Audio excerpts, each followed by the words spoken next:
às 18h08, no horário de Roma, do histórico dia 8 de maio de 2025, a fumaça branca pairou sobre a Capela Sistina. Para a alegria dos católicos de todo o mundo, o legado de Pedro continua vivo. Da Loggia Centrale da Basílica de São Pedro, o nome anunciado contrariou as principais estimativas para a eleição. Eminentissimum, ac reverendissimum Dominum, Dominum Robertum Franciscum, Sancte Romane Ecclesiae, Cardinalem Prevost, qui sibi nomen imposuit Leonem XIV. O cardeal norte-americano Robert Francis Prevost saiu do conclave como Leão XIV, o do 167º Papa da Santa Igreja. Um novo elo que se junta à tradição milenar, renovando o compromisso com a promessa de Cristo, mas também assumindo os desafios da fé e da Igreja nos conturbados tempos modernos. Mas afinal, quem é Robert Prevost? Qual é a sua origem? O que os seus primeiros gestos sinalizam e o que faz dele um Papa único? É o que vamos descobrir no episódio de hoje.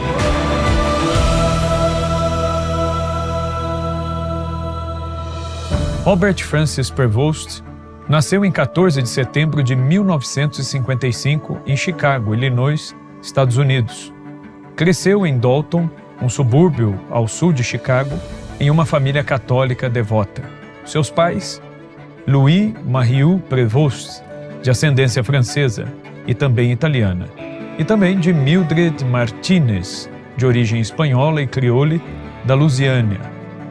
Foram figuras influentes na sua formação, do início ao fim. O pai serviu na Marinha dos Estados Unidos durante a Segunda Grande Guerra Mundial e posteriormente atuou como superintendente do Distrito Escolar de Brookwood, 167, em Glenwood, Illinois. Mildred, sua mãe, era conhecida pela hospitalidade, frequentemente recebendo padres em sua casa, o que proporcionou a Robert um contato próximo com o clero desde cedo. Ela trabalhou como bibliotecária em escolas católicas e tinha um imenso amor pelo que fazia. Em sua casa, montou uma pequena biblioteca e influenciou seus 3 filhos no gosto pela leitura. Robert, o caçula de 3 irmãos, serviu como coroinha na paróquia local e frequentou escolas católicas, onde demonstrou desde cedo uma inclinação muito grande para a vida religiosa. Após realizar seus primeiros estudos na escola paroquial, Robert cursou o ensino médio no Seminário Menor da Ordem de Santo Agostinho. Em 1973, ingressou na Universidade Vila Nova, na Pensilvânia, uma instituição agostiniana, onde obteve o título de bacharel em Ciências Matemáticas, isso no ano de 1977. No mesmo ano, 1977, tornou-se membro da Ordem de Santo Agostinho, na província de Nossa Senhora do Bom Conselho, em Chicago, professando seus primeiros votos em 2 de setembro de 1978 e os votos solenes em 29 de agosto de 1981. Durante esse período, aprofundou seus estudos teológicos na Catholic Theological Union, em Chicago, onde obteve o título de mestre em 1982. Buscando especializar-se em Direito Canônico, ele prosseguiu seus estudos na Pontifícia Universidade de Santo Tomás de Aquino, Angélico, em Roma, onde obteve a licenciatura no ano de 1984 e o doutorado no ano de 1987. Sua tese de doutorado abordou o papel do prior local na Ordem de Santo Agostinho, refletindo o seu profundo compromisso com a vida religiosa e a própria estrutura eclesiástica.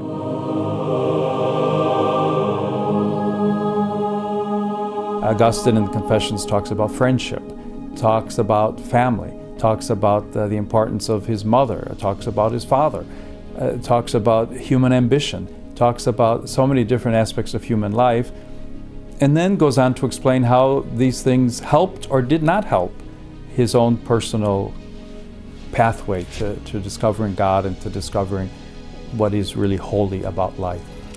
Robert Prevost foi ordenado sacerdote em 19 de junho de 1982 em Roma, pelo arcebispo belga Jean Jadot.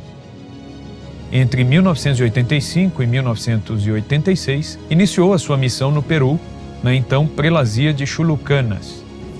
Em 1988 e até o ano de 1998, atuou em Trujillo, onde foi prior da comunidade, diretor de formação dos seminaristas e professor do seminário maior local. Em 1998, foi eleito prior provincial da província agostiniana do Peru.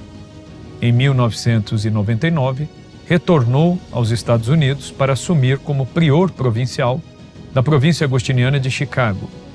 Em setembro de 2001, foi eleito prior geral da Ordem de Santo Agostinho, cargo que ocupou até setembro de 2013. Neste período, expressou divergências com o então arcebispo de Buenos Aires, o cardeal Jorge Mário Bergoglio, que mais tarde se tornaria o Papa Francisco. O estilo, considerado reformista e mais acadêmico de Prevost, provocava nele discordâncias sempre respeitosas e amigáveis com Bergoglio, que tinha uma abordagem mais direta e popular. Além disso, Prevost expressou posições mais conservadoras em temas como a ideologia de gênero e a comunidade LGBT, áreas em que Bergoglio adotava uma postura considerada um pouco mais progressista. Apesar das diferenças, a cordialidade institucional prevaleceu, de forma que Bergoglio, já em seu pontificado como Papa Francisco, nomeou o então Padre Prevost como administrador apostólico da Diocese de Chiclayo, no Peru, e bispo titular de Sofar, em novembro de 2014. Em 12 de dezembro de 2014, foi consagrado bispo na Catedral de Santa Maria, em Chiclayo, pelo arcebispo James Green, núncio apostólico no Peru. Era dia de Nossa Senhora de Guadalupe, a Imperatriz das Américas, como a chamava João 23. Em 26 de setembro de 2015, foi nomeado bispo de Chiclayo. Durante o seu episcopado, destacou-se por sua atuação pastoral junto às comunidades rurais e por sua defesa dos direitos humanos. Era conhecido entre os seus diocesanos por sua bondade, proximidade com as pessoas, clareza doutrinária e um temperamento muito tranquilo. An authentic experience of happiness has to include other people and has to include being concerned about other people. Sua identificação com o povo local foi tamanha que, em 2015, adquiriu a nacionalidade peruana.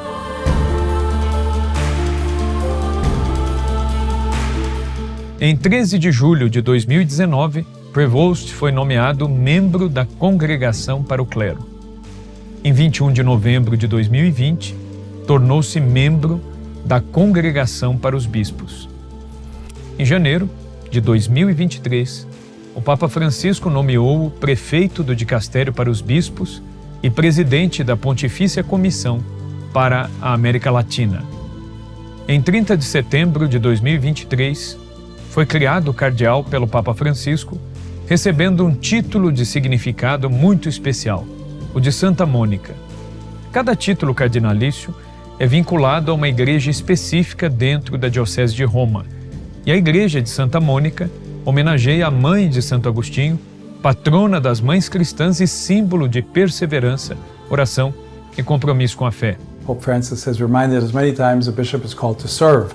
His authority is service. I think it's very important. The bishop is not supposed to be a little prince sitting in his kingdom, but rather called authentically to be humble, to be close to the people he serves, to walk with them, to suffer with them, and to look for ways that he can better live the gospel message in the midst of his people. Dessa forma, a atribuição do título a Prevost é de grande relevância por destacar o seu vínculo espiritual com a tradição agostiniana e reconhecê-lo como um membro proeminente da Ordem de Santo Agostinho. Além disso, Santa Mônica simboliza a perseverança na oração e um compromisso incansável com a conversão e a salvação das almas. Virtudes que refletem profundamente o estilo pastoral e a espiritualidade do próprio cardeal Prevost.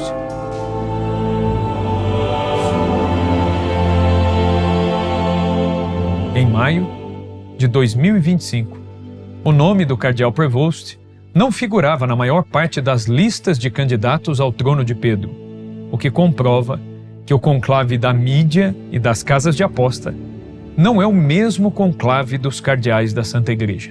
São realidades distintas e, para longe das caricaturas do conclave, como aquelas que são apresentadas nos filmes, o conclave real ocorre sempre num clima de oração, pois pesa sobre a consciência de cada cardeal o fato de que devem fazer a sua escolha diante de Deus, assumindo o grave dever de dar à Igreja alguém que seja digno e capaz de fazê-lo. Apesar de surpreendente, o anúncio de seu nome em 8 de maio como novo Papa foi recebido com entusiasmo e intensa aclamação. O primeiro Papa norte-americano, apesar de ter também nacionalidade peruana, e o primeiro Papa da Ordem de Santo Agostinho. Prevost escolheu um nome de profundo simbolismo, Leão XIV. Em seus primeiros discursos, ele explicou que adotou um nome em homenagem ao Papa Leão XIII, que governou a Igreja de 1878 a 1903, autor da histórica encíclica Rerum Novarum de 1891, que codificou a doutrina social da Igreja. Ho pensato di prendere il nome di Leone XIV. Diverse le ragioni, però principalmente il Papa Leone XIII, infatti, con la storica enciclica Rerum Novarum, affrontò la questione sociale nel contesto della prima grande rivoluzione industriale. E oggi la Chiesa offre a tutti il suo patrimonio di dottrina sociale per rispondere a un'altra rivoluzione industriale e agli sviluppi dell'intelligenza artificiale, che comportano nuove sfide per la difesa della dignità umana, della giustizia e del lavoro. Leão XIII abordou as questões sociais emergentes da Revolução Industrial, defendendo os direitos dos trabalhadores, a justiça social e a dignidade humana. Ele criticou tanto o capitalismo desenfreado quanto o socialismo estatal, propondo uma via baseada na solidariedade cristã e na subsidiariedade. Leão XIII afirmou várias vezes que a Igreja, à luz do Evangelho, oferece uma solução que supera a luta de classes e a substitui pela concórdia de classes. Inspirado por esse legado, Leão XIV destacou que a Igreja enfrenta hoje uma nova revolução, a tecnológica, marcada pelo avanço da inteligência artificial, e diante desta realidade, ele mesmo afirmou: a Igreja oferece a todos o tesouro de sua doutrina social em resposta a outra revolução industrial e aos desenvolvimentos no campo da inteligência artificial, que trazem novos desafios para a defesa da dignidade humana, da justiça e do trabalho. Com isso, a escolha de seu nome sinaliza a intenção de Leão XIV de continuar o legado de engajamento social da Igreja, adaptando-o aos desafios contemporâneos da era digital.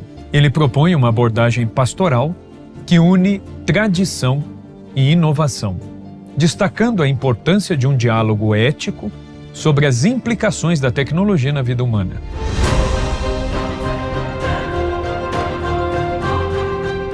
Na sua primeira aparição pública como Papa, Leão XIV optou por vestes mais tradicionais, incluindo a mozeta vermelha sobre a batina branca, contrastando com a simplicidade adotada por seu antecessor, Francisco. Este gesto foi interpretado como uma ênfase na continuidade histórica e na solenidade do ofício papal.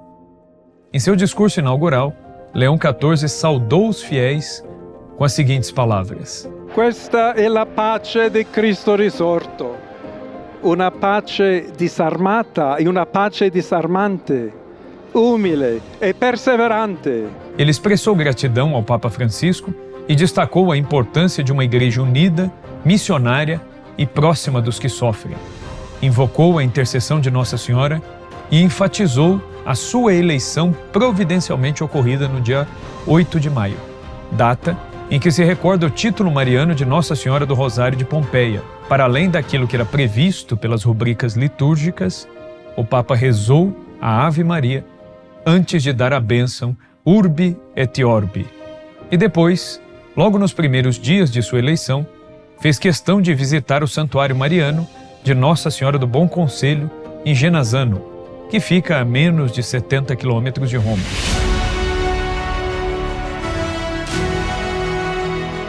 No dia 9 de maio, na Capela Sistina, o Papa celebrou a sua primeira missa como Sumo Pontífice. Essa celebração foi marcada por uma espiritualidade profunda, uma ênfase clara na centralidade de Cristo, aspectos reconhecidos por diversos setores da Igreja e destacados também por análises de diversos vaticanistas, teólogos, sacerdotes e bispos ao redor do mundo. Logo no início da homilia, Leão XIV proclamou com firmeza a essência da fé cristã. Jesus é o Cristo, o Filho do Deus vivo, ou seja, o único Salvador e aquele que nos revela o rosto do Pai. Essa declaração contundente reafirmou a doutrina central da Igreja sobre a unicidade de Cristo como mediador entre Deus e os homens. Mesmo diante dos avanços tecnológicos e das transformações culturais do mundo moderno, o Papa deixou claro que a missão da Igreja permanece inalterada: testemunhar e proclamar a salvação oferecida exclusivamente por Jesus Cristo. O Pontífice alertou para os perigos do chamado ateísmo prático, uma mentalidade presente inclusive entre batizados, onde Cristo é reduzido a uma figura simbólica ou a um líder histórico, mas sem a sua verdadeira identidade divina.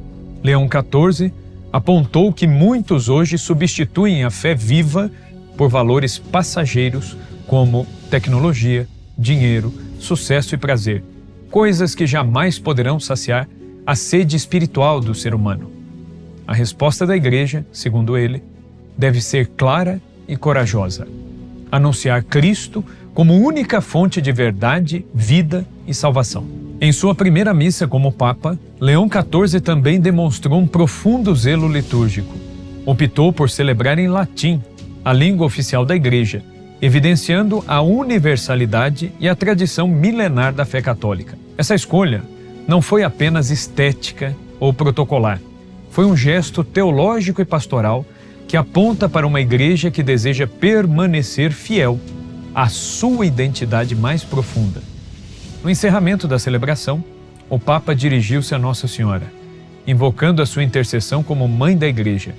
Pediu a sua ajuda para exercer com fidelidade, humildade e amor a missão que lhe foi confiada como sucessor de Pedro. Com isso, o Papa Leão XIV deixou claro o espírito de seu pontificado: prezar por uma Igreja firmemente enraizada na tradição, centrada em Cristo e disposta a enfrentar os desafios contemporâneos com sabedoria, coragem e fé. Foi um chamado à conversão, à autenticidade e ao testemunho alegre da verdade que salva. Os primeiros gestos de Leão XIV apontam para um pontificado mais tranquilo, no sentido de comunicar as verdades da fé de modo natural, sem rodeios, com clareza, tranquilidade e prudência, mas sem abandonar a verdade e sem uma preocupação excessiva em agradar aqueles que estão fora da Igreja.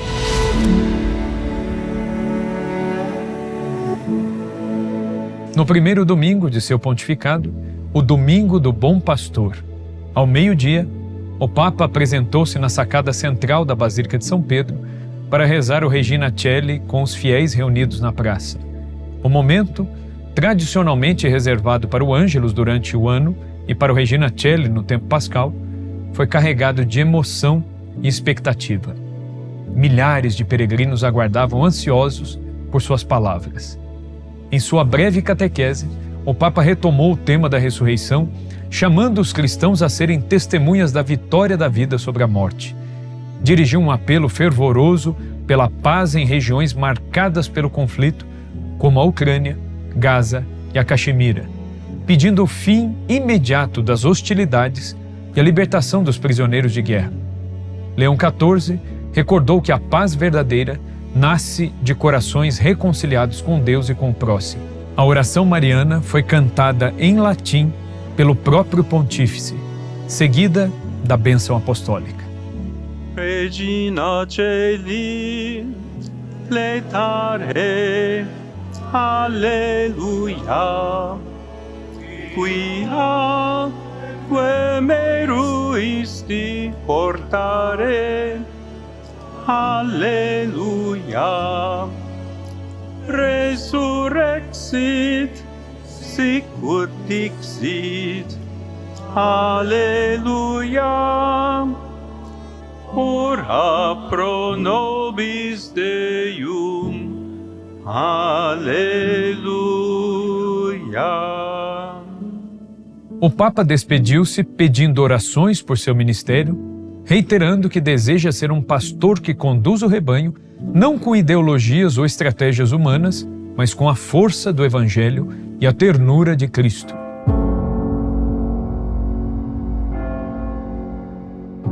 Um dos primeiros gestos do novo Papa foi a celebração da Santa Missa junto ao túmulo de São Pedro, seguida da visita ao túmulo de vários papas, como Bento XVI, Paulo VI e Pio XII. Ele também visitou o túmulo do Papa Francisco, na Basílica de Santa Maria Maior, onde orou e depositou uma rosa branca sob a lápide do Papa Francisco. Em uma visita surpresa ao santuário de Nossa Senhora do Bom Conselho, em Genazzano, demonstrou a devoção mariana típica da Ordem de Santo Agostinho.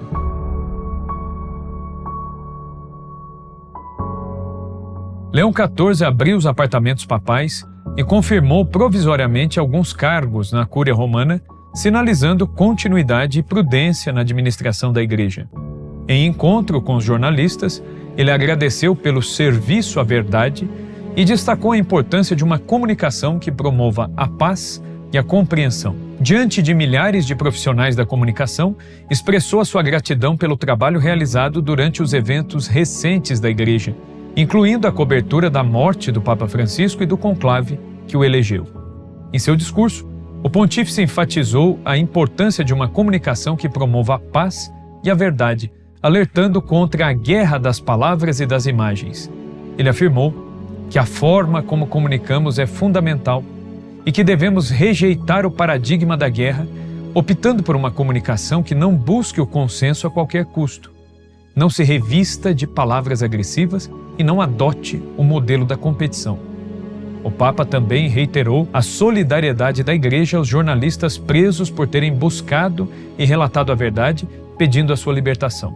Ele destacou que o sofrimento desses profissionais interpela a consciência das nações e da comunidade internacional, chamando todos a salvaguardar o bem precioso da liberdade de expressão e de imprensa. Além disso, também abordou o papel da inteligência artificial na sociedade contemporânea, ressaltando a necessidade de responsabilidade e discernimento para orientar essas ferramentas para o bem de todos, a fim de que possam produzir benefícios para a humanidade. Ao final do evento, o Papa foi ao encontro dos jornalistas presentes, demonstrando proximidade e apreço pelo trabalho da imprensa. Ele também brincou sobre a sua paixão por esportes, assinando uma bola de beisebol e respondendo com bom humor às perguntas dos profissionais.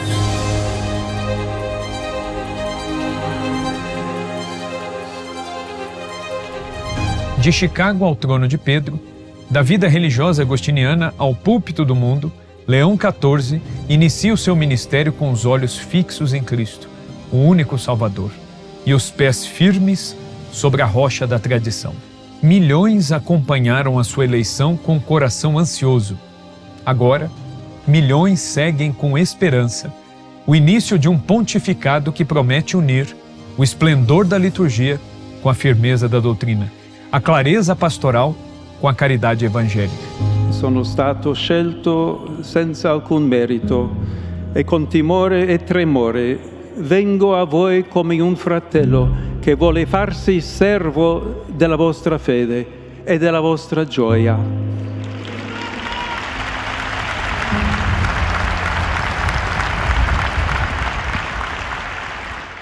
Camminando con voi sulla via dell'amore di Dio che ci vuole tutti uniti in un'unica famiglia. Amore e unità. Queste sono le due dimensioni della missione affidata a Pietro da Gesù. Para conhecer mais sobre a história dos papas, o pontificado de Francisco, e o funcionamento do conclave, assista aos outros episódios apresentados por mim nesse especial da Brasil Paralelo sobre o papado. E não se esqueça de curtir e compartilhar esse vídeo para que ele possa chegar gratuitamente a mais pessoas. Que o Espírito Santo conduza Leão XIV com sabedoria, coragem e santidade.